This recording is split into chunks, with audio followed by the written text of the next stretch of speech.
喺拍呢條片嗰時咧，出現咗啲靈異現象喎。咁大家可以去14分40秒同埋17分40秒嗰度睇下我身邊嗰棵植物啦，佢無端端晃動咗一下，而當時嘅室內環境咧係冇開風扇啦、冇開窗、冇任何氣流嘅，可能喺鬼月裏邊有啲朋友仔嚟聽我講呢啲話題啦。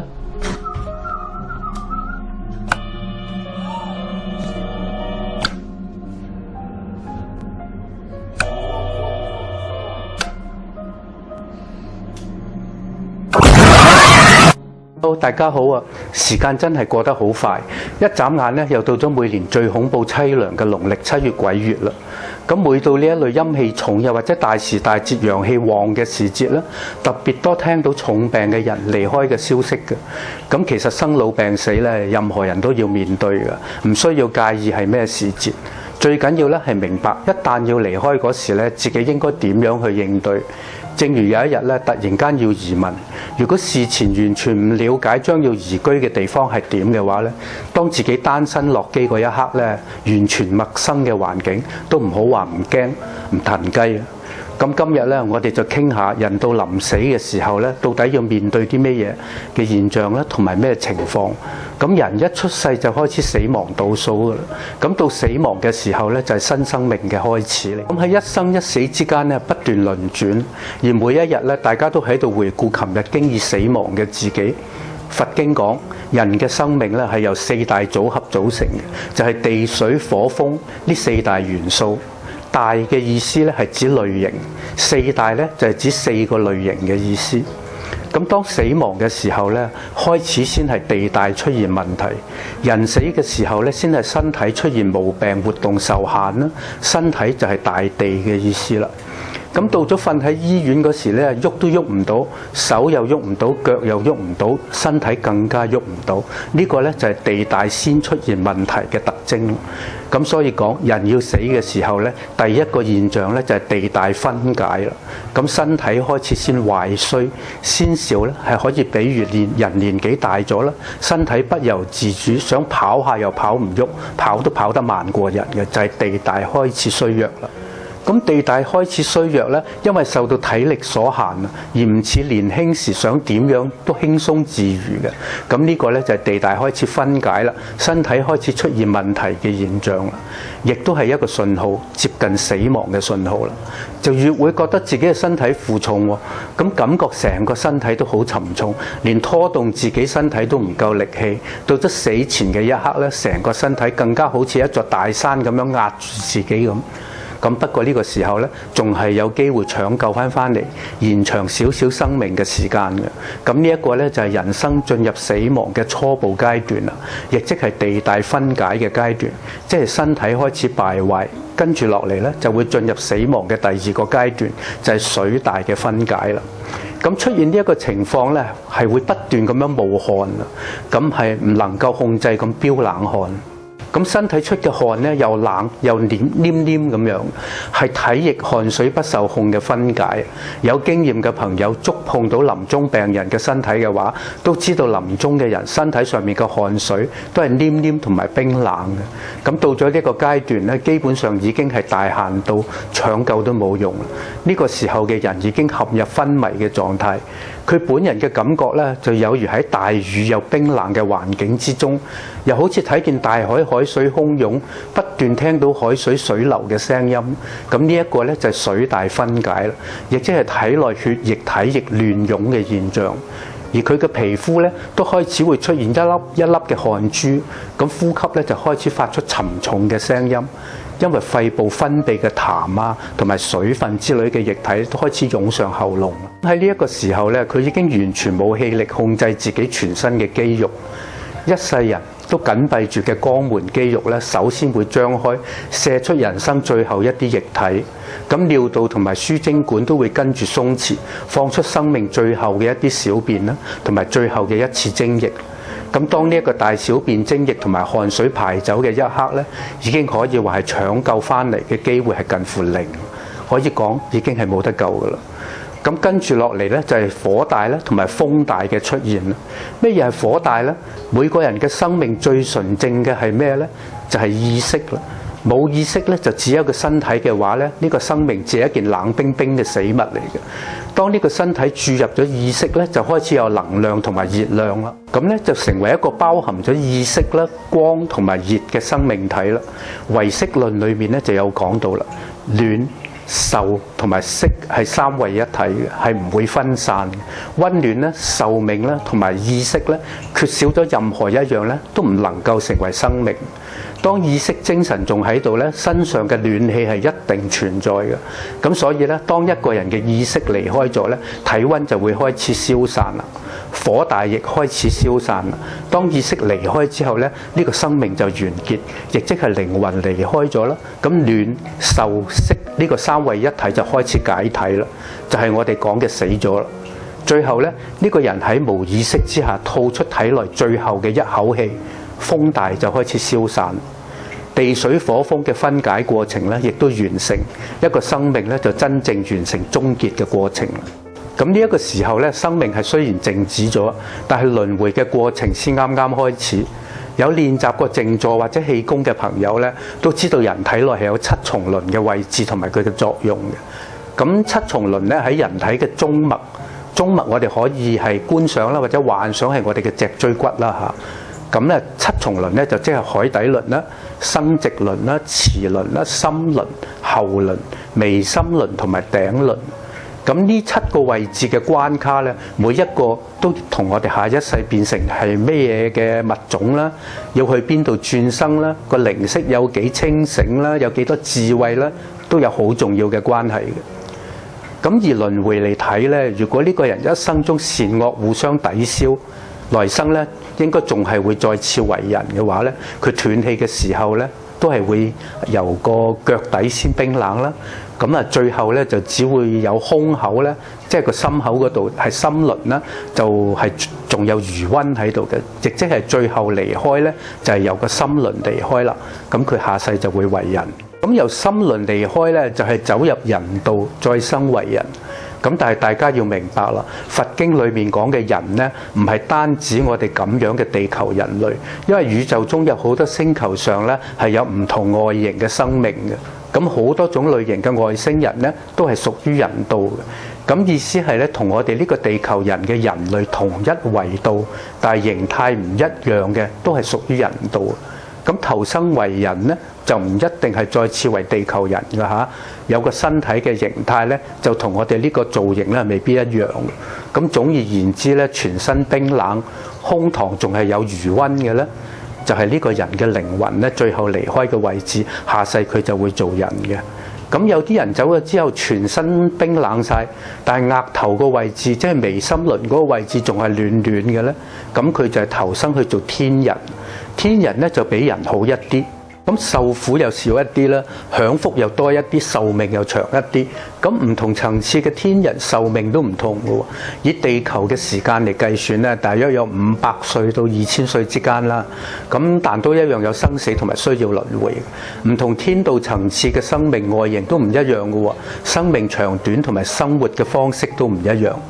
天人都有善惡之分嘅，咁有啲生時喜歡鬥爭啦，但同時又中意廣結善緣而得天人果報嘅咧，都係得生天道嘅時候咧。但係佢會生長於無時無刻都喺度鬥爭嘅阿修羅境界。咁阿修羅咧只係差一個念頭嘅啫，一念之善咧就可以馬上跳出三界脫離輪迴。咁呢個以後先再講啦。不過咧，亦都有一個講法，阿修羅境界嘅男性咧就係好兇狠嘅，咁樣貌都生得係惡形惡相。咁但係阿修羅嘅女性咧都生得美若天仙咁，咁點解咁唔公平嘅咧？咁如果一個人走咗全身冰冷晒啦，最後佢個頭頂仲係暖暖嘅話咧，恭喜佢啦，佢就係已經唔使再進入輪迴。信佛教嘅朋友講係去咗西方極樂世界阿彌陀佛嘅境界啦。不過咧，唔理大家相信嘅係咩宗教啦，頭頂最後變冷呢一個現象咧，就係一個回歸到最接近宇宙原來狀態嘅信號啦。而頭頂最後變冷，佢嘅意識由頭頂出嚟咧，都可以算係呢一世冇浪費到，利用一世人短暫嘅時間還原翻俾自己純淨嘅本性，咁俾自己脫離呢一個生生不死嘅痛苦循環，我覺得係好划算。好啦，咁頭先講嘅咧係轉生為人啦、天人啦、阿修羅啦，都屬於上三道啦，或者係叫三善道。咁離開嘅時候咧，面容一般咧都比較祥和嘅。咁下面咧，我哋就講下三護道啦，即係下三道啦。咁就係講緊咧由臍輪啦、生殖輪同埋海底輪離開嘅意識啦。咁由呢三護道離開嘅意識咧，將會轉生成為畜生道咧、餓鬼道同埋地獄道。咁相信睇得鬼片多嘅朋友咧，應該都聽過呢幾個道噶啦。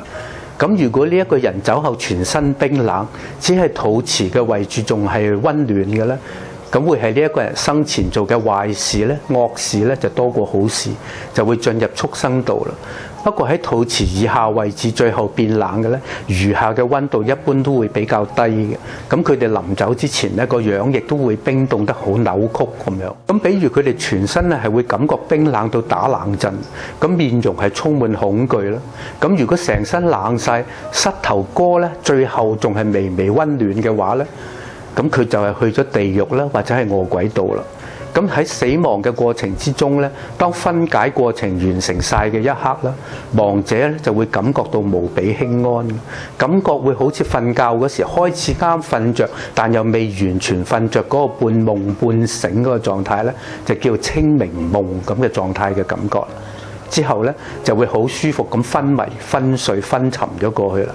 依佛經所講咧，生死離去嘅過程只在一剎那之間嘅。一剎那嘅觀念係咩咧？就係一彈指之間。咁呢下一啪呢一個彈指之間咧，佢就分咗60個剎那嘅時間單位啦。咁其中嘅1/60嗰下單位咧就叫一剎那啦。咁呢一個分離嘅階段咧，就喺呢一剎那嘅時間完成。咁經過咗大約2日嘅時間咧，亡者就好似瞓醒一樣。咁喺呢個時候咧，並唔係我哋一般人所講嘅鬼魂。咁呢個咧就係大家經常聽到講嘅中陰身，亦即係半人半鬼嘅狀態啦。咁因為佢前一世嘅生命死咗啫，但係下一個生命仲未形成之間嘅一個階段咧，呢個階段就叫中陰境界啦。咁所以咧，仲未算得上係鬼魂嘅。咁呢一個階段咧，就好似一個人瞓下覺，忽然間醒咗一樣。咁一醒過嚟嘅時候咧，又係一剎那之間咧，就會出現一個好強烈、好殘眼嘅白色大光明。咁呢一個白色殘眼嘅大光明並唔係外來嘅光嚟嘅，其實係產生自己嘅本性，係屬於人自己本性原有純正智慧嘅光嚟嘅。咁每個人咧，包括好人啦、壞人啦，到餓鬼、地獄、畜生道嘅人都好啦，人人都有嘅。呢一個就係原本自性嘅光明嚟嘅，只係自己未變質之前嘅一個原始狀態嘅意識嘅光明。咁即係自己本性嘅智慧之光嚟。咁好多靜坐練習道家嘅朋友咧，亦都可以喺靜坐之中見到自己內在純正嘅光明。咁如果喺靜坐之中，或者中陰身呢一個境界之中，佢嘅光明出現嘅一剎那，將一切雜念完全靜止，融入去呢個光明裏邊咧，呢個人就可以揾翻自性原本嘅智慧，唔需要再次進入不斷生生死死嘅輪迴循環裏邊啦。咁所以如果平時係冇練習，連屬於自己原本智慧自性嘅光明都認唔出嘅咧，喺中陰身嘅時候，一見到咁殘眼嘅光咧，就俾自己嘅智慧光明嚇到自己魂飛魄散，真係自己嚇自己，冇話好講。咁因為呢個光明咧，只有一剎那時間咧就會消失㗎啦。咁佢消失咗咧，就要等下一個7日先有機會再一次出現㗎啦。咁喺中陰境界裏邊咧，最多會出現7次咁樣嘅光明，同埋脫離輪迴嘅機會。咁當你清醒過嚟咧，睇見光明嘅一閃而過咧，但係自己錯過咗認識自己自性機會之後咧，自己嘅意識咧就開始重溫過去好多發生過嘅事啦。即使係一個好細好細，自己完全已經忘記嘅事咧，都會好似睇錄影咁清晰快速咁一幕一幕播放。唔單止係今世，仲有前世同埋前前世所有發生過晒嘅事嘅畫面。咁呢一個時候咧，你就會清晰明白到好多呢一世同你糾纏過嘅人啦，或者啲事物嘅真相。下一世自己又會點？完全明白到生命嘅定律同埋因果循環嘅道理。咁如果生前對死亡有少少認識嘅咧，咁到咗中陰境界咧，仲有機會借助一啲助緣脫離輪迴嘅。起碼唔會亂撞投胎做唔好嘅物種啦。咁清醒啲嘅，仲可以幫自己喺中陰嘅時候認識到自己生命嘅根本，嚟叫醒自己嘅靈識，咁都係可以脫離嘅。咁普通人臨終嘅時候咧，喺身體仲未完全變冷同埋變硬之前咧，身體嘅第八識啊，第八識即係最深層嘅意識咧。呢個意識唔理輪迴到幾多世咧，都會一直埋藏喺自己嘅靈識裏邊嘅，亦即係大家講嘅前世記憶啦。呢個第八識咧，仲未完全離開自己身體之前咧，如果隨便去觸碰亡者嘅身體咧，因為佢雖然已經係冇晒感覺啫，但係其實佢係仲有知覺噶嘛。咁呢一個知覺其實咧就係即係第八識嘅存在啦，亦即係阿賴耶識嘅存在啦。咁大家要分清楚喎，感覺同埋知覺咧係唔同嘅，係兩回事嚟嘅。咁而且呢個時候咧，佢嘅知覺比生前嘅感覺咧係大9倍嘅。你輕輕掂一掂佢啫，佢就會感覺到地動山搖咁樣，成身好痛噶。咁所以咧，佛教主張人死後最少8個鐘頭都唔好移動亡者嘅身體啊，因為呢個時候咧，你會令到佢疼痛啦，或者令到佢好唔舒服嘅話咧，佢就會心生憤怒啊，同埋好怨恨咁樣嘅情緒。咁呢一個情緒咧，係會令到佢因為憤怒同埋怨恨咧，而墮落到地獄啦，或者畜生道嘅境界裏邊。咁所以咧，臨終嘅時候最好唔好去觸碰亡者嘅身體啦，以免影響佢嘅神識咯脫離同埋進入嘅維度。咁喺佛教嘅儀軌嚟講咧，在世嘅人需要盡量控制悲傷嘅情緒，唔好喊，唔好要生要死咁吵鬧，以免影響亡者嘅去向，令到佢生出一個留戀咧同埋一個悲傷嘅情緒。咁但係另一方面咧，亦都可以利用亡者呢個完全未消散嘅知覺，幫佢提醒下佢，指示佢咧要由頭頂走啊。比如咧喺佢耳仔邊輕輕咁同佢講啦，你要由頭頂離開啊，甚至輕輕拉下佢頭頂頂竅咧，即係你成日話人哋個腦筍未生埋嗰個位置啊，由嗰度輕輕拉下佢啲頭髮，俾少少感覺佢，俾啲指示佢頭頂嘅方向。因為呢個時候咧，佢嘅第八識，即係佢嘅阿賴耶識咧，仍然存在知覺嘅。咁輕輕拉下佢嘅頭髮，同佢講：你由呢度走啊！好好念佛啊！咁真正嘅念佛其實咧係靠一個念頭，唔係用把口去念嘅。咁身體咧冇咗，咁你又點念佛咧？係嘛？其實咧就係靠用個心性同埋意識去念。咁先係真正嘅念佛啊嘛！咁即使佢嘅信仰係其他宗教都唔緊要喎，你可以輕輕拉下佢頭髮，同佢講：你由呢度離開身體啦，翻去主嘅懷抱啦，或者去見你嘅耶穌基督啦，或者去見你嘅阿拉啦。總之一定唔好再留戀喺呢個人世間，同埋亂咁由其他位置離開自己嘅身體啊！呢一個對所有信仰嘅人咧都有迷途指引嘅意義嘅。咁樣做咧，總比亡者因為迷惘而亂走亂撞墮落到三惡道去投生好啊！唔好因為宗教嘅分別就俾亡者嘅靈識亂撞。但係咧，大家拉亡者嘅頭髮之前咧，都要先防備一下俾亡者嘅家屬追住嚟打喎嚇。雖然咧，因為都係為咗亡者好，但係都要自己做好自我保護先嚇。喺中陰境界之中咧，係咪真係有地獄同埋天堂嘅咧？佛教嚟講咧，係可以講有，亦都可以講係冇嘅。咁一切咧，其實都係我哋自己嘅意識為自己生成嘅景象嚟嘅。佛經講，天堂地獄都係人心所造，冇實物嘅天堂，亦都冇實物嘅地獄。咁其實都係人嘅心性為自己嘅行為意識衍生出嚟嘅假象嚟嘅，係自己懲罰緊自己啊！放下屠刀立地成佛嘅意思咧，就係彈指之間嗰一剎那之間諗通咗啦，真正懺悔咗啦，咁天堂地獄都唔再存在啦。呢個先係唯道嘅真相，係呢個真相同人嘅心性智慧喺度不斷咁互動緊。咁呢一個智慧咧，並唔係學術知識嘅智慧，係宇宙原有如如不動嘅意識，分隔緊每一個維度之間嘅屏障。亦都係自己嘅行為意識為自己衍生出嚟嘅障礙同埋屏障。咁一旦改變咗自己嘅心性意識咧，所有屏障同埋障礙都會馬上消失㗎啦。咁講翻中陰啊，中陰身每隔7日會死一次，就係隔7日會再昏迷一次，大概1日之後咧又再醒翻。醒翻之後咧，又再見到一次剎那間嘅自性嘅光芒。咁但係前7日嘅事物咧就會完全忘記晒啦。然之後咧又再昏迷過去，咁樣7日一個變化，越嚟越接近下一世轉生嘅形象啦。